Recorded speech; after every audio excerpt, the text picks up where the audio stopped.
Sejam bem-vindos a mais um programa Por Dentro da Pós. Hoje nós estamos aqui com dois ilustres convidados, o professor tutor Gabriel Vergara e a professora Juliana D'Angela Mariano, né? Hoje nós vamos falar um pouquinho sobre a nossa área, a área de Engenharia e Tecnologias, tá? Com o professor Gabriel Vergara. Vamos falar um pouquinho dos cursos, dos modelos de avaliação para você que está buscando uma capacitação. E entre esses cursos nós vamos comentar um pouquinho mais sobre um curso novo que nós lançamos no segundo semestre do ano passado, que é o curso de Energia Solar Fotovoltaica. E para debater com mais profundidade sobre esse assunto, hoje nós temos aqui ao nosso lado a professora Juliana, que é doutora na área de engenharia, na área de energia solar fotovoltaica, né, professora? Isso mesmo. Então, professor Gabriel, você quer mencionar um pouquinho quais são os nossos cursos, os cursos que estão disponíveis aos alunos na área de engenharia e tecnologia? Perfeito, professor Marcelo. Nós temos diversos cursos, né? A gente pode comentar cursos bem focados na área da indústria, né? Que falam de engenharia de controle e automação. Temos também o curso de engenharia logística 4.0, que são cursos novos, esses dois. Temos também o curso de gestão da automação industrial, engenharia de produção. Então, uma quantidade grande de cursos que certamente eles são bastante atualizados e vão atender então a diversas necessidades, né, que o mercado nos coloca, né, até como um próprio desafio. Temos ali o curso de engenharia eletrotécnica e, por fim, temos outros cursos, entre eles o de energia solar fotovoltaica e energias renováveis, né, o qual a gente vai focar hoje na energia solar fotovoltaica. Exato. Então, entre esses cursos, os que têm mais aderência ao curso de energia solar fotovoltaica é o curso de engenharia eletrotécnica, né, Exato. também, que é um curso que recentemente teve seu cadastro aprovado, deferido pelo CREA, né? E o que muda, professor, em relação a essa possibilidade, né, do aluno obter esse registro em relação aos artigos 8, né? Exato. Esse deferimento do CREA é algo muito importante, né, pois propicia a atribuição do artigo 8, né, para aqueles que já têm uma graduação correspondente, né, a qual daí o CREA faz uma análise da grade-mãe, uma análise do qual conteúdo foi exposto durante a especialização, para então fazer a atribuição não conforme o julgamento do próprio conselho. Perfeito. E o de energias renováveis também é outro curso, tá, que também está cadastrado junto ao CREA. Tá?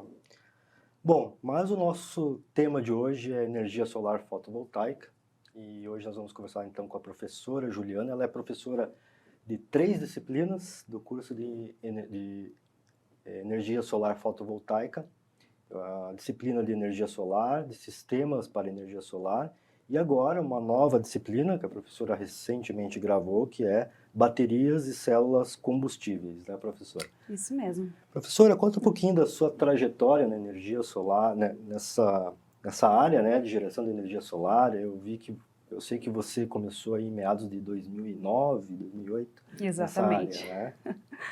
Então já faz um tempinho, é uma carreira bastante longa, bastante, né, cheia de desafios e várias coisas que aconteceram no caminho da minha pós-graduação. Na verdade, da graduação, do mestrado e do doutorado. Então foram desde 2008 que eu comecei no tema, que a minha orientadora chegou com esse tema, né, de energia solar, que até então para mim era um tema totalmente novo. Exatamente. E esse tema, eu achei curioso quando estava lendo o seu livro, que a energia solar ela começou a ser comentada no Brasil, se popularizar no Brasil em 2010. Né? Então, em 2009, 2008, você já estava estudando essa área.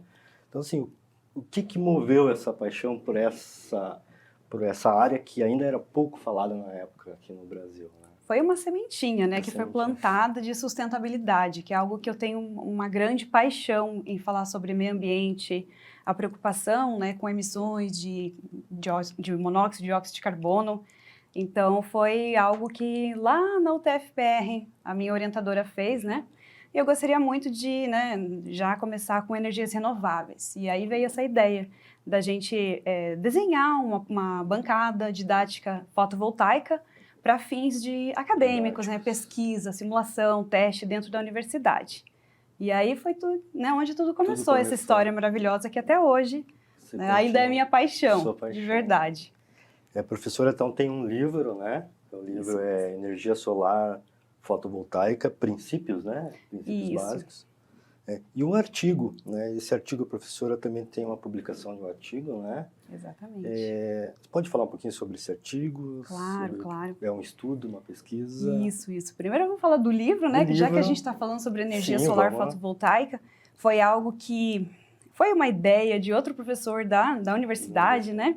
Que surgiu assim que eu tinha acabado o mestrado nessa área de energia solar. Sim. E como eu fiz um material bastante extenso, veio essa ideia, vamos publicar um livro, porque realmente é um material bastante interessante, né, sobre a energia solar, bastante didático, bastante interessante, colorido, né, para todos os tipos de público. Então, foi essa a ideia, não só atingir o público, né, da área de engenharia elétrica, mas sim todo mundo que gostaria de abraçar essa área. E aí o maior desafio foi colocar a linguagem, uma linguagem mais acessível para qualquer tipo de público, e as imagens, né, que realmente demorou bastante tempo para a gente conseguir, né, modificar as imagens e deixar uma pegada bem agradável, bem legal, bem interessante para o leitor, para uma criança, né, até para um adulto. E o artigo, na verdade, foi, né, é algo da minha tese, é algo mais elaborado, que a gente trabalhou com armazenamento de energia e sistemas fotovoltaicos, né, então foi 2 assuntos de integração, né, renováveis, mas aí visando o melhor aproveitamento da energia solar. Então, foi uma pegada, assim, bastante pensado, com bastante critério, né? E o lançamento foi agora em julho, no dia 5, então tá bastante recente. Eu até lancei no meu LinkedIn para todo mundo ter acesso, né? Porque quem é pesquisador e quem é ambientalista sonha em popularizar, né, esse assunto. Então, quem tiver interesse, pode entrar em contato conosco, né? Para a gente poder colocar aí à disposição, de repente, professora, né, o livro da professora. Professora, atualmente você está fazendo um doutorado, né? Ou está fazendo no Canadá, né? A gente conversou muitas vezes à distância, a professora estava lá no Canadá. Exatamente. Embaixo da neve. Então, a região que eu moro não tem muita neve, né? Até a questão da energia solar é uma questão bastante delicada, então, né? Porque é uma região, é Vancouver, no Canadá, do lado do Pacífico. Então, radiação é bastante limitado, né? A níveis, assim, comparando com níveis do Brasil. E, na verdade, eu já me formei no doutorado, né? Então, já vai fazer 1 ano que eu terminei a tese, que foi, assim, sofrido, mas foi bem legal o resultado, né? Agora, com esse artigo, né? Bem finaleira mesmo. E eu tive muita, muita prosperidade na área. Eu consegui pegar uma matéria no Canadá, no Instituto de Tecnologia, e realmente pensando nessa integração de energias renováveis e armazenamento de energia. Uma região como o Canadá, assim, ali onde você mora, que tem pouca incidência solar, né? Como é que nessas regiões eles enxergam essa fonte de energia para geração de energia elétrica, né? Ainda precisa popularizar ou já é uma busca, já está popularizada, já está consolidado? Então, na verdade, tem uns conceitos bastante diferentes do Brasil, porque aqui nós... Temos abundância. Né? Abundância e uma questão de uma conta de energia bastante alta, né? Lá, a nossa conta de energia é, assim, muito reduzida com relação ao Brasil. De repente, não vale a pena, né, o investimento. Porém, as pessoas têm mais um conceito, né, de pensamento verde, sustentabilidade, para ter uma edificação sustentável. Então, é um pouquinho diferente. Exato. Né? Claro, se a gente for fazer análise de viabilidade, ainda assim, a solar tem umas limitações, mas aí eu estou falando para aquela região, né? Sim. Se a gente for para outra província, por exemplo, Alberta ou Ontário, né, que são regiões que têm a maior energia elétrica, maior incidência de sol, o cenário é totalmente diferente. Sim. Então... E no sentido de política pública, o Canadá é bastante incentivador nesse sentido, justamente por esse pensamento verde, né? Exatamente. É assim, o incentivo. já tem, eu acho que $5.000 de incentivo para alguém que quiser, né, colocar painel fotovoltaico. Sim. E o painel fotovoltaico lá custa muito mais barato do que no Brasil. Sim. Então, tem uma competitividade exatamente. entre a cadeia produtiva deles é mais competitiva, né? Acaba É mais barateando. barateando, né? Então acaba tendo um payback mais reduzido, né? Sim. É bastante interessante a aplicação no Canadá. Para o Brasil, nós tivemos 16 gigawatts operacionais, capacidade instalada, né? 87 bilhões de investimentos, 492 mil novos empregos, 23 bilhões em arrecadação de tributos, né? E 24 milhões de toneladas de CO2 evitadas. A energia solar, a geração de energia solar fotovoltaica veio para ficar, está consolidada no Brasil. Sem dúvida, sem dúvida Essa é uma nenhuma. tendência. O Brasil, os meus alunos internacionais, eles vêm com bastante respeito, assim, quando a gente fala que eu venho do Brasil, que é um país onde as energias renováveis, nós somos o número 1 em produção de energia renovável no Brasil. Nós temos a nossa matriz elétrica Totalmente. é mais limpa. Né? Não de só solar, mas eólica, hidráulica, de biocombustíveis. Então, a gente tem esse orgulho, né, para passar para os alunos, né, que estão fora do país. Entre os benefícios da energia solar, então, o que nós podemos citar, assim, além da geração de emprego, né, e um fortalecimento das economias locais? Quais outros pontos, assim, que são vantajosos para quem investe nessa área? São vários, né? Primeira coisa, o ambiental. É uma fonte que apresenta uma redução muito significativa, né, em questão de emissões de CO2, né, e outros gases, principalmente na fase de produção. Porém, a energia solar, ela tem essa pegada, né, então eu tenho a produção de energia elétrica no ponto de consumo, então o consumidor, ele passa a ser um prosumidor, né, então produtor de energia e consumidor, e isso é maravilhoso. A gente não tem perdas de energia, né, com relação de transmissão, né, de concessionária, de estar transmitindo essa energia para o consumidor. E dentre outras, né, manutenção do sistema é muito baixa. Redução dos custos da conta. Exato, gerenciamento mesmo das contas de energia. Então, redução. E, claro, quando a gente coloca o elemento armazenamento, fica mais interessante ainda, né, porque conseguimos gerenciar essa energia, né, que ao invés de estar indo para a rede, vai para o consumidor. Ou então tem algumas outras estratégias, né? Alguns modos de operação que podemos falar. No Brasil, se a gente for separar por classe de consumo, né, nós temos as residências como os maiores investidores, digamos assim, né, nesse tipo de tecnologia.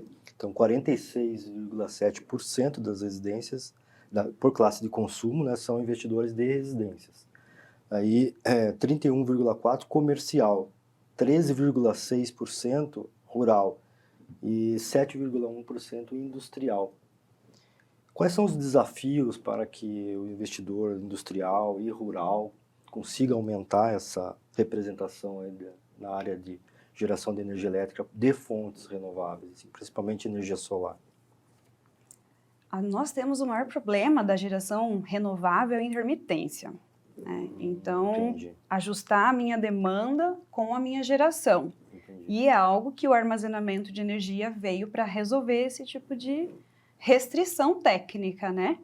E, claro, tem a parte dos incentivos, né? Então, tem o financiamento, ter acesso a financiamento e todas essas políticas públicas para a implantação da energia solar, né? Ou outras fontes em todos os tipos de consumidores. Porque nós estávamos até conversando, né? Porque você vê, a indústria tem maior poder aquisitivo, né? De ter mais poder com recursos para poder investir nesse tipo de tecnologia, e a que menos tem feito isso, né, no Brasil.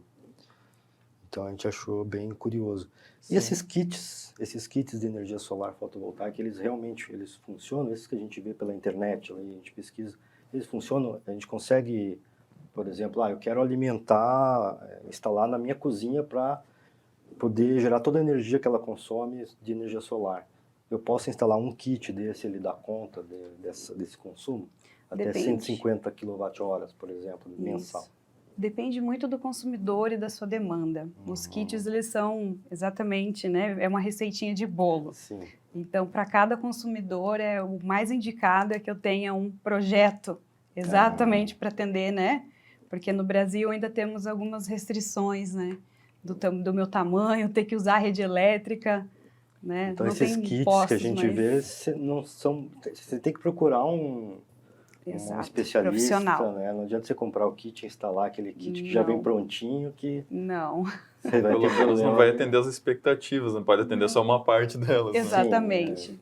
Não. O bom é contar com um profissional que tenha capacitação, que tenha experiência acadêmica também, né? Ou tenha formação profissional. Essa é a melhor coisa, né? E que atue na área, com certeza. Isso é minha recomendação. Os preços ainda, essa mão de obra, ela ainda é cara, né?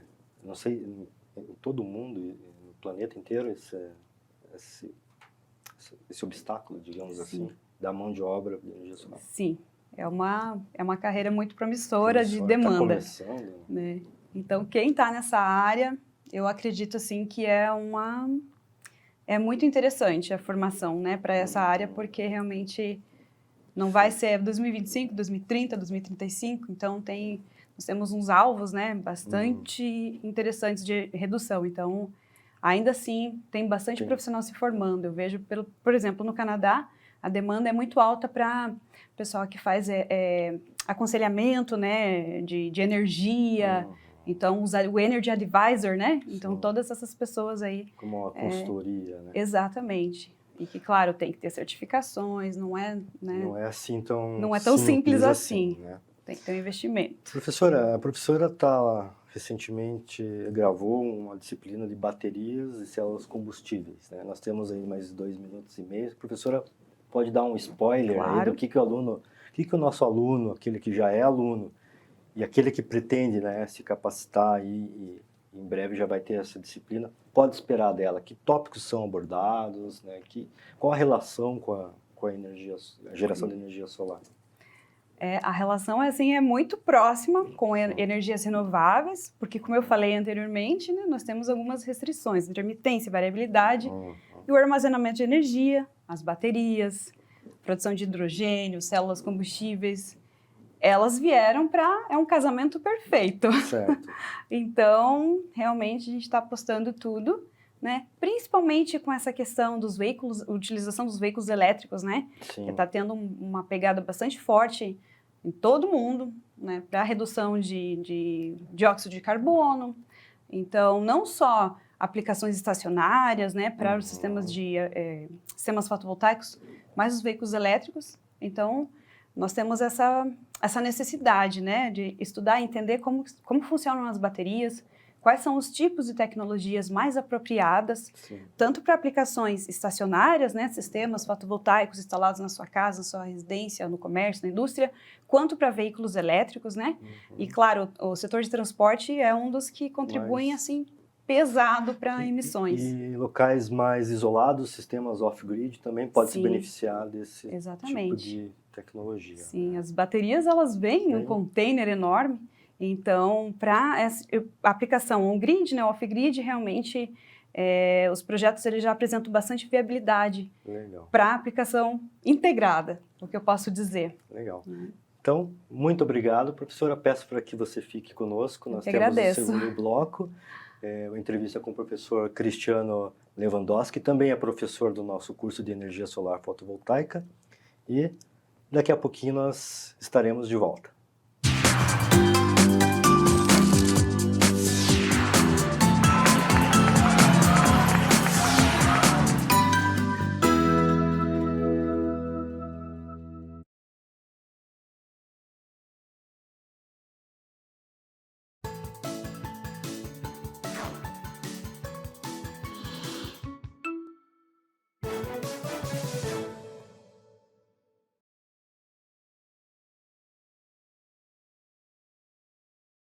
O Ninter apresenta Técnico em Marketing. Quem trabalha com marketing do Brasil é Mircadol. Conheça o melhor curso profissionalizante da sua área aprovado pelo MEC. Aprenda com professores reconhecidos e escolhidos a dedo. Meu nome é o professor Sérgio. Nós vamos conversar agora ao longo das nossas aulas para tentar entender um pouquinho acerca desse saber tão importante, desse conhecimento tão importante do que é o marketing. Com a metodologia exclusiva, mais efetiva e mais divertida. Gosto muito que ele fala assim: faça ou não faça. Tentativa não há. E descubra que as possibilidades de atuação são infinitas. Então, marketing hoje, acima de tudo, é saber se relacionar, é saber conversar, é saber interagir, é aquilo que eu falo, a ideia da empatia. Tudo isso entre rolês, trilhas e elos, disponíveis para assistir a qualquer horário e do seu jeito, com a participação do conhecimento e experiência de profissionais do mercado de trabalho. Que realmente as marcas que vão se destacar, que vão vender mais, elas vão ter uma estratégia muito clara de contribuir para o mundo de uma maneira geral. Não só vender produtos, não só fabricar coisas. Faça sua matrícula e comece uma nova carreira agora mesmo. Bons estudos! E esse foi o nosso Giro de Notícias. Voltamos em instantes. Voltamos em instantes. Graduação à distância é na Uninter, nota máxima no MEC. Ilha, olha o que chegou pra você. A câmera tá pronta. E agora, professor? Agora é só gravar. E o tempo permanece bom durante todo o dia. É com você, Amanda. Obrigada, Carol.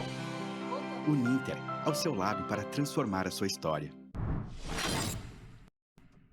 O programa Planeta Games pede sua atenção de gamer para gamer. Você quer se tornar um pro player, meu amigo? Então conheça a nova linha de máquina game da Uninter Informática, Gladiator, Maximum, Bravos, Brutus, Praetorian, PC Game com processador Intel da 10ª geração, uma linha game profissional onde sua FPS é totalmente estável, mantendo assim a qualidade gráfica sempre em alta. As máquinas são produzidas na fábrica da Uninter Informática em Curitiba, que é certificada pela Intel e pelo time profissional Red Canides Calunga, campeões sul-americanos jogando com as máquinas da Giga Pro. Aproveite e confira também os preços de lançamento dos monitores Game Gigabyte, em breve no nosso site aí na sua tela.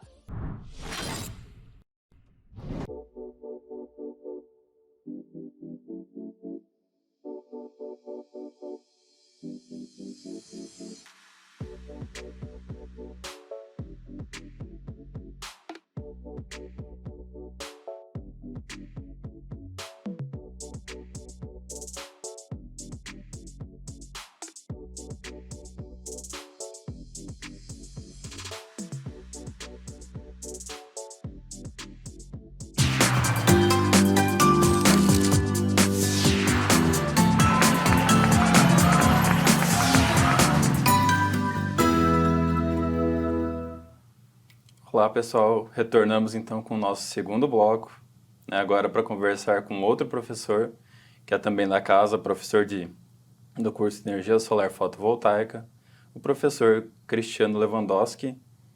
Ele já está conosco? Olá, professor Cristiano, boa tarde, tudo jóia? Boa tarde, tudo bem? Tudo jóia. Faça uma breve apresentação da sua experiência, conte para o nosso ouvinte aqui, nosso telespectador, de que maneira que você está atrelado, amarrado, digamos assim, com a energia solar fotovoltaica. Bom, eu atuo na área de sistema fotovoltaico desde 2016, tá? Eu, apesar de ser engenheiro eletricista, eu também fiz mestrado em engenharia de energia pela UniOeste e estou terminando meu doutorado nessa área. Eu aplico também para várias empresas projetos com rastreador solares, tracker, usinas de mini geração, né? Micro e mini geração, de médio e grande porte também. Então a gente está envolvido diretamente em aplicações na área solar, e também na área de mobilidade elétrica, como a professora falou, gostei muito do que eu escutei dela, também na parte de pesquisa, né? Na parte de docência também. E a gente está inserido, né, na área de engenharia de energia e estou aqui para contribuir com todos os nossos alunos, né, e falando um pouco mais do nosso programa também. Muito legal, professor Cristiano. Bom, para iniciar esse papo, ou melhor, até mesmo continuar esse papo, em relação ao panorama geral, né, da energia solar fotovoltaica no Brasil, o que o professor teria a trazer nesse sentido? Como é que está, né, a questão da distribuição da matriz elétrica com energia solar fotovoltaica, como que estão os incentivos, as tendências? Muito bem. A matriz elétrica são coisas bem distintas, né? A matriz energética do nosso país é uma coisa, a matriz elétrica é outra. E a matriz elétrica ela vem só crescendo na questão de energia solar. Não faz pouco tempo atrás nós éramos 1%, 2% e nós estamos chegando a 3% já. E isso nós temos aí o Brasil inteiro para explorar ainda. Tem vários incentivos e tem vários consórcios que vêm do exterior montando grandes obras aí no corredor aí de Minas Gerais até o Nordeste, aonde tem maior eficiência aí de geração, né? Então é um mercado que só cresce no país. Assim, realmente, né? O Brasil é muito abundante em recursos, como a professora Juliana já havia comentado no primeiro bloco, e ela traz diversos benefícios, como o professor Marcelo comentou, né? Com geração de emprego, com maior capacidade elétrica instalada. Então, entre outros benefícios que o professor acompanhou no nosso primeiro bloco, o que mais o professor traria? Quais são os maiores benefícios da fonte solar fotovoltaica aqui no Brasil? Bom, o nosso país ele é privilegiado em relação a outros, devido à nossa grande quantidade de radiação. Hoje nosso país, por ser um continente, nós temos o privilégio de ter toda essa radiação disponível, principalmente em lugares que não são produtivos. Eu vi que a professora falou muito em GD, né, que é geração distribuída hoje na cidade. Vocês falaram sobre casas, sobre empresas, né? Eu queria tocar sobre um ponto sobre empresas depois, mas sobre a área rural, onde nós temos a geração centralizada, e a geração centralizada vem crescendo muito no nosso país, e logo vai passar a questão da GD, né, que vem crescendo, e são os incentivos do governo, incentivos de financiamento, de consórcios, de vários projetos que estão sendo implantados, principalmente no Nordeste, né, em terras não produtivas, onde tem uma ótima radiação e onde não temos grandes impactos ambientais. Então, veja bem, numa usina centralizada, na área rural, ou na área ou que comporta uma usina menor que 5 mega, hoje nós conseguimos uma dispensa ambiental para conseguir implantar. Mas uma usina de grande porte, de 20 megas, por exemplo, nós temos que pedir um licenciamento ambiental.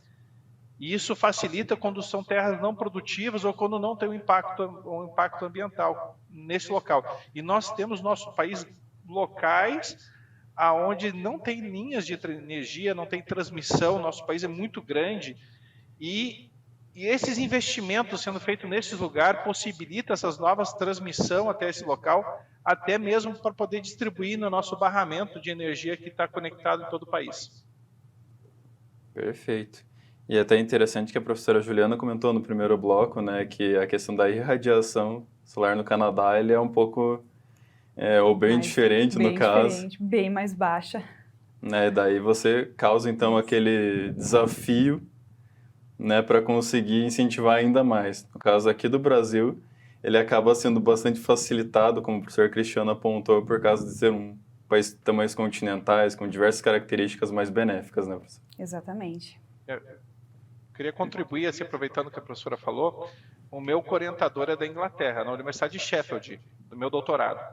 E eu estive lá e a radiação por metro quadrado deles se baseia em 300, 250 watts por metro quadrado.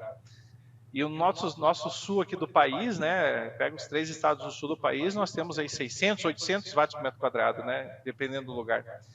Então nós estamos muito privilegiados, o que é muito bom para eles, para nós não chega nem perto. Então realmente o nosso país é privilegiado na parte de radiação solar. E nós temos estados que se destacam aqui no nosso país, como Minas Gerais, né? Minas Gerais ele tem é privilegiado através do clima, através da temperatura, né, e também a parte de radiação. Isso beneficia muito. Então, são estados que são isentos de ICMS em cima da geração e isso tudo acaba privilegiando a geração e também investimento solar nesses estados. Exatamente, isso é muito bacana porque realmente incentiva, né, para que a nossa matriz se torne mais verde. Então, esse é um dos grandes desafios, né, que o pessoal tem muito incentivo do carbono zero, diversas políticas públicas para alinhar nesse sentido, visando a sustentabilidade, que é um assunto que vai ainda além, merece até outros programas em relação a esse assunto, não é verdade? Deixa eu fazer uma perguntinha. Professor, boa tarde. Boa tarde. Recentemente, nós tivemos a aprovação do marco regulatório de energia solar fotovoltaica no Brasil, né? Acho que foi no início do ano agora, ou no final do ano passado. 6 de janeiro 6 de janeiro. 6 de janeiro. 6 de janeiro, a Lei 14.300/22, né? Exatamente. O que muda para o consumidor, para o brasileiro, para o pequeno investidor, com esse novo marco regulatório? Bom, para quem tem sistema já instalado, até 2045 não muda nada. Nada mesmo. Então, para todos que hoje, eu tenho um sistema fotovoltaico instalado na minha casa, na minha indústria, ou eu tenho uma usina própria para geração da minha indústria, da minha fazenda, o que for. Não muda nada até 2045. Muito bem. Para quem pretende investir em sistema fotovoltaico, a lei já está em vigor, tá? Em todas as concessionárias. Porém, tem um período de vacância, né? Esse período de vacância é um período que é de adequação. E ele vai até janeiro do ano que vem. Então, quem conseguir o seu parecer de acesso durante esse tempo, também vai estar isento das taxações até 2045. Então, se você pretende investir em energia fotovoltaica em GD ou GC, você aproveite agora para instalar, que você vai ficar beneficiado de tudo que tem hoje perante a lei antiga, mas também beneficiado sobre o que melhora dentro da lei, porque às vezes as pessoas perguntam, olha, a lei 14.300 ela veio prejudicar. Ela veio organizar. Então, assim, vai ser inviável fazer sistema fotovoltaico? Não, não vai ser inviável. Continua sendo viável. Só que agora nós vamos pagar as tributações que são impostas às redes de transmissões que hoje são privatizadas no nosso país. Então, quando você gera e faz o autoconsumo, você não paga nada.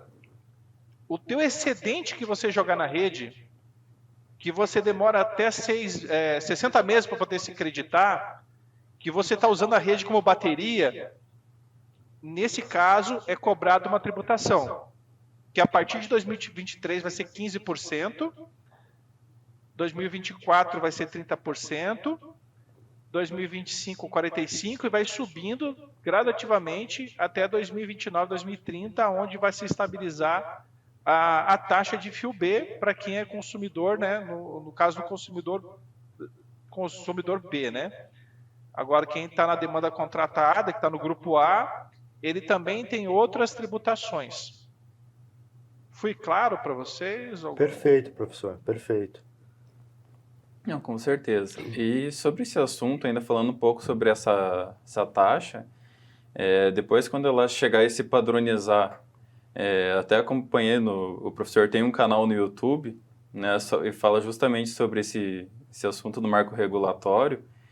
Já existe uma previsão do que será feito com essa taxa quando ela alcançar os 100%, vai ter algum tipo de reanálise sobre ela, a tendência é manter?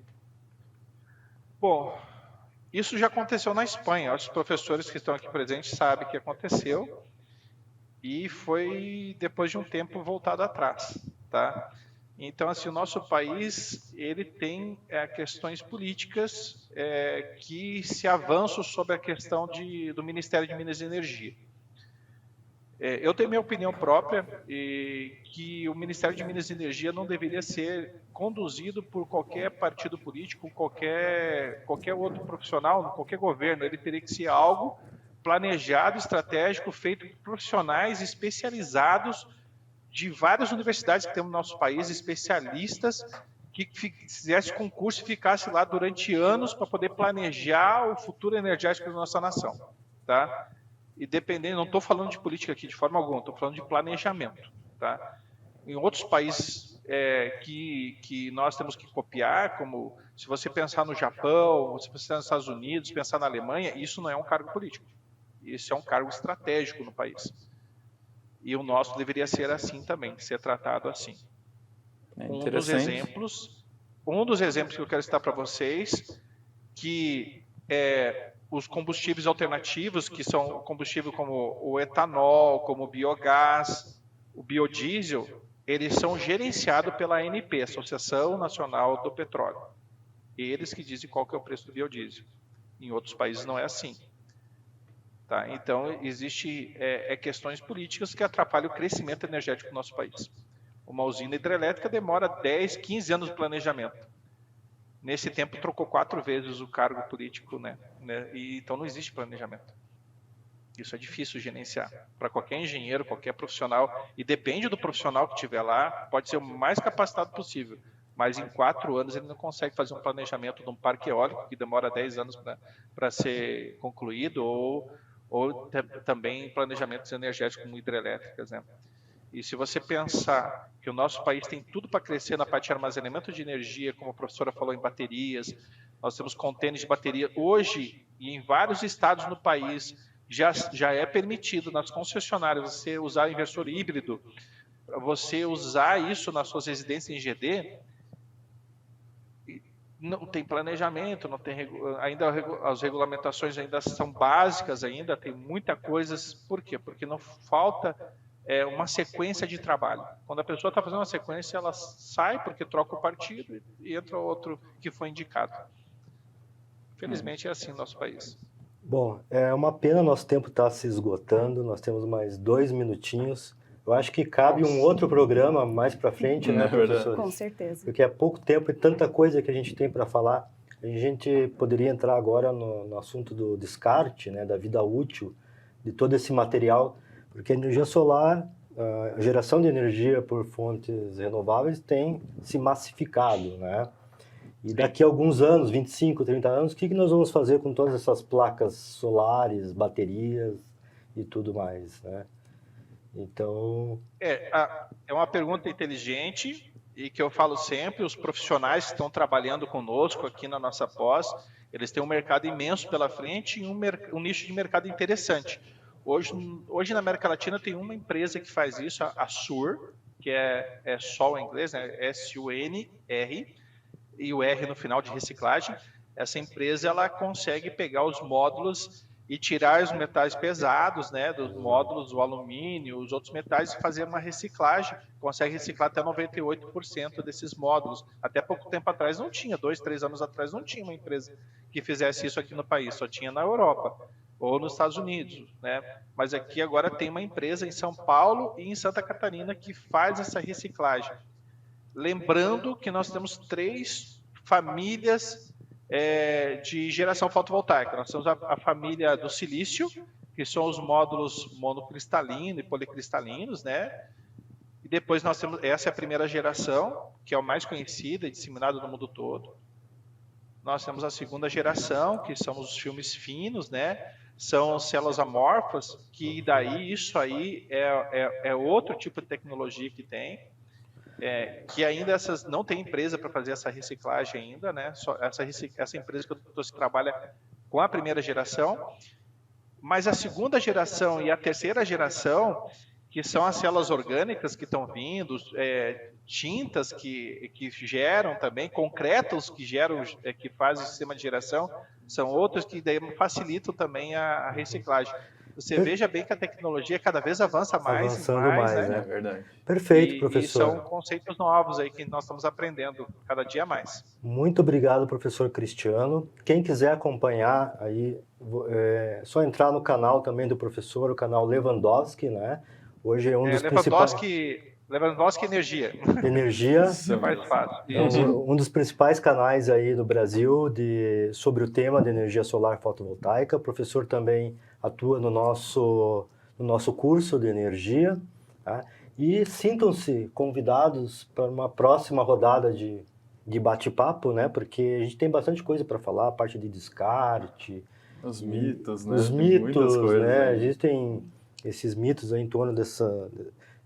Tem aquela turma que critica, né? Que já começa do pé frio, né? A turma do pé frio. Vai ter a mesma eficiência, né? Do painel reciclado ou não? Bateria é sempre a mesma pergunta em sala de aula, né? Não vale a pena, né? Então a gente marca um próximo encontro para a gente derrubar todos esses mitos aí. Vamos à disposição. Tá bom? Muito bom, muito obrigado, pessoal. Até o próximo programa. Até o próximo. Muito obrigado.